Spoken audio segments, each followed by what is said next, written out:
Bendiciones, queridos amigos y hermanos, aquí Aronis Rodríguez. En esta oportunidad quiero compartir un párrafo de la palabra con todos ustedes. Y la encontramos en el libro de Romanos capítulo 12, que dice de la siguiente manera. 12, versículo 2. No os conforméis a este siglo, sino transformaos por medio de la renovación de vuestro entendimiento, para que comprendéis cuál es la buena voluntad de Dios, agradable y perfecta. ¿Sabe usted que muchos cristianos en la actualidad están llevando la costumbre de este mundo, inclusive a las iglesias? Están conformando su conducta cristiana, transformándola, pero no para bien, sino para traer cosas que son del mundo, que aparentemente son buenas, pero le estamos metiendo en la iglesia de una manera sutil, con un hilo tan fino que no nos damos cuenta de que el mundo está entrando en la iglesia. Ay, cuánta coreografía en la iglesia que se hacen, que vienen con unos bailes que no son ni siquiera adecuados para invitar al Espíritu Santo de Dios a nuestras vidas. Muchos otros, por tener la iglesia llena, están adoptando conductas del mundo solo para atraer jóvenes a la iglesia. Permiten que vengan vestidos de la forma que sea. Permite que se comporten como sea. Actitudes del mundo que están entrando a la iglesia, pero la Biblia dice: no conforméis a este siglo, sino transformaos por medio de la renovación de vuestro entendimiento. ¿Qué entendimiento habla la palabra? El entendimiento que debemos tener referente a la palabra de Dios. Si nos renovamos nuestro espíritu por medio del entendimiento y el conocimiento de la palabra de Dios, muy fácilmente podemos caer en lo que es estas doctrinas o dogmas o cosas que realmente afectan de manera negativa al evangelio.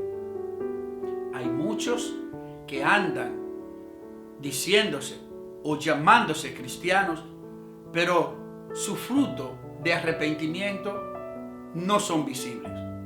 Obviamente, hay muchos que para atraer jóvenes a la iglesia permiten que estos jóvenes pues traigan cosas del mundo a la iglesia, de manera que con el tiempo vamos a ver iglesias no espirituales, sino iglesia conforme a las costumbres y conductas del mundo actual.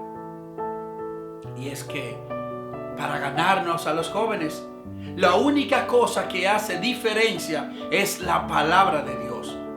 Si un joven va a la iglesia y su conducta no es confrontada con el Espíritu de Dios, si no sale transformado, si no sale con un confrontamiento de hacer entender que dentro de sí hay algo que no va de acuerdo con lo que es la palabra de Dios, entonces ese mensaje no ha sido un mensaje que sea inspirado por la palabra para la transformación de la vida y el alma de ese joven.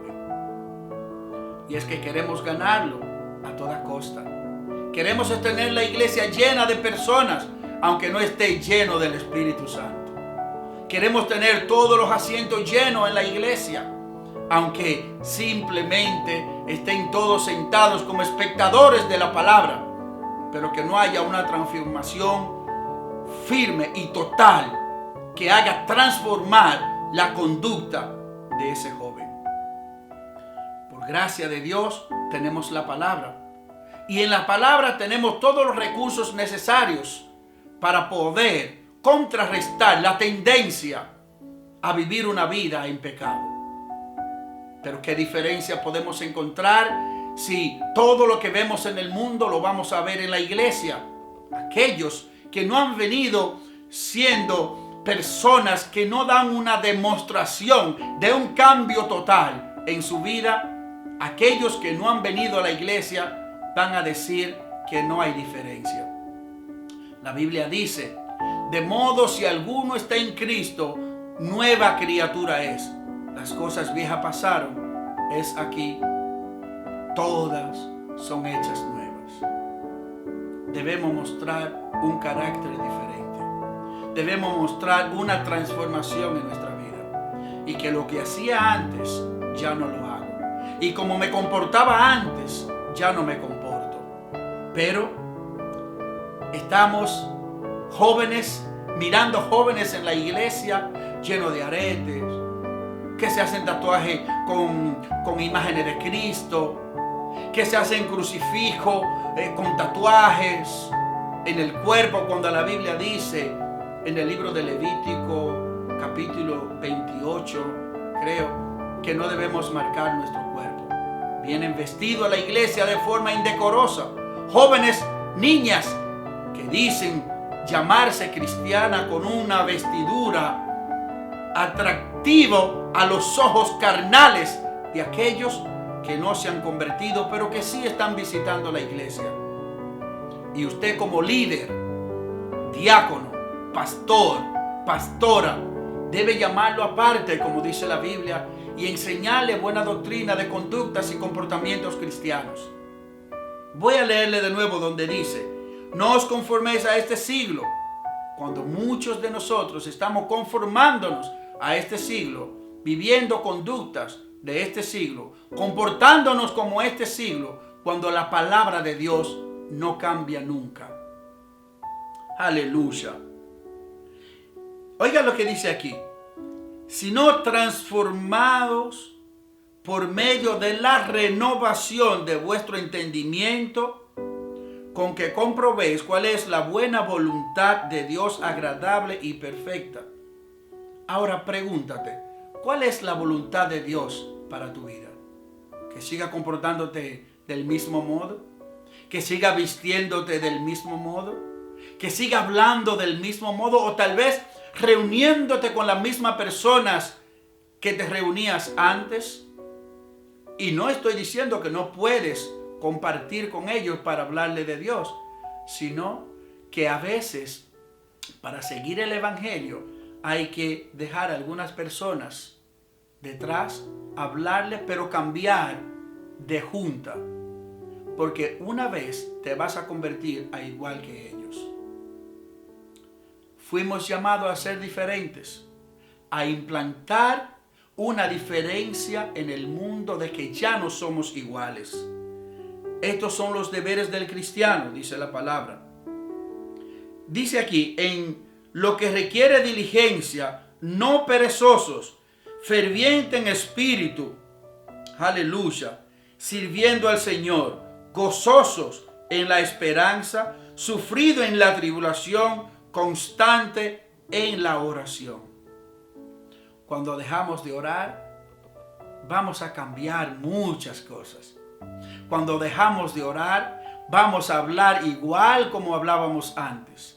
Cuando dejamos de orar, cuando no somos fervientes en la oración, nos vamos a vestir diferentes, vamos a hablar diferentes. Inclusive la pelada en la cabeza será diferente. El comportamiento, la forma de responder, la forma de hablar, todo cambia, pero no cambia para bien, porque no estamos fervientes en la oración. Aleluya. Una de las características del cristiano o del creyente es una vida ferviente en oración y recibir el poder del Espíritu Santo. Si no estamos fervientes en la oración, que es lo que purifica nuestra alma para ser diferente en el mundo, pues entonces seguiremos actuando como cristianos impíos, viviendo una vida en la iglesia sentada, perdiendo el tiempo, una vida tibia. Y dice la palabra que los tibios los vomitará el Señor. Un día te vas a sentir cristiano, muy ferviente cristiano, cuando reciba una palabra de Dios, pero otro día te vas a sentir inconverso. Y esto es por la decadencia de la vida de oración. ¿Por qué queremos ser diferentes? Esto no se hace con esfuerzo. No es por tu fuerza. No es que tú quieras decir, yo voy a ser diferente y lo voy a lograr. No. Es por una vida dedicada a Dios que Dios te dará el poder de ser una persona diferente. Todo es por la gracia de Dios. No por una fuerza humana. Pero debes poner en tu vida la voluntad de cambiar. De meterte en oración. De cambiar tu vida. Y decirle, Señor, aquí estoy. Ayúdame a cambiar. Ayúdame a ser diferente. El simplemente sentarte en una iglesia y decir que eres cristiano no basta. Ser cristiano es mostrar una diferencia. Es notar en ti los frutos del Espíritu Santo. Es demostrar que eres una persona cambiada, que lo que hacías ya no lo hace más. Eso es lo que demuestra que eres una carta abierta, dice la palabra, donde las personas te van a ver como una persona diferente y tu testimonio será ejemplo para manifestar y glorificar a Dios en tu vida, para que aquellos que te conocían antes puedan decir, yo quiero ser como Él. Yo reconozco que Dios cambia porque yo lo conocí a Él. Pero si seguimos como andamos por ganarnos personas para la iglesia vacías y damos mensajes vacíos que no transforman, mensajes sin fuerza, sin poder, sin unción, sin presencia de Dios, la iglesia se va a llenar, es verdad, pero de personas que acomodan al evangelio a la vida que quieren vivir. Hay cuantos que quieren que Dios se acomode a ellos. Yo soy así, Dios me acepta así. Negativo, Dios quiere transformarte, pero no así, no puedes seguir así. Debes decidir buscar de la presencia, estar ferviente en la oración, cambiar tu vida, ponerte en la mano de Dios para que tu vida sea un ejemplo. De lo contrario, estarás perdiendo el tiempo en una iglesia sentado solo calentando un asiento. Tenemos dos llamados. El llamado a la conversión, a convertirte, a arrepentirte de tus pecados, y el segundo llamado es el llamado a un ministerio. Dios no llama a nadie para que se siente simplemente a una iglesia. Después de ser doctrinado, después de ser preparado, después de ser informado en la palabra, preparado en la oración, entonces Dios te manda, como dice la palabra en Marcos, ir por todo el mundo a predicar el evangelio. Si simplemente estás sentado en una iglesia y crees que vas a morir del mismo modo, estás equivocado. Fuiste llamado con un propósito. Nadie Dios lo crea por nada, lo crea con un propósito. Ahora tú y yo debemos investigar por medio de la oración, pedirle a Dios en oración, ¿para qué nací? ¿Dónde estoy? ¿Hacia dónde quiero llegar en ti, Señor? Y tener voluntad de un cambio genuino, una identidad cristiana que te ayude a marcar una diferencia de que realmente eres un hijo y una hija de Dios. Así que Dios te bendiga, Dios te guarde. Recuerda que fuiste llamado para hacer una diferencia, para marcar una diferencia y no para seguir del mismo modo, vistiendo igual, hablando igual, comportándote igual. No hay ninguna diferencia. Esto me da a mí entender que el Espíritu Santo de Dios aún no está en ti. Porque cuando el Espíritu Santo vive en ti, de manera automática, tú comienzas a cambiar, comienzas a ser diferente. Dios te bendiga, Dios te guarde. Este es tu hermano y amigo, Aroni Rodríguez. Bendiciones.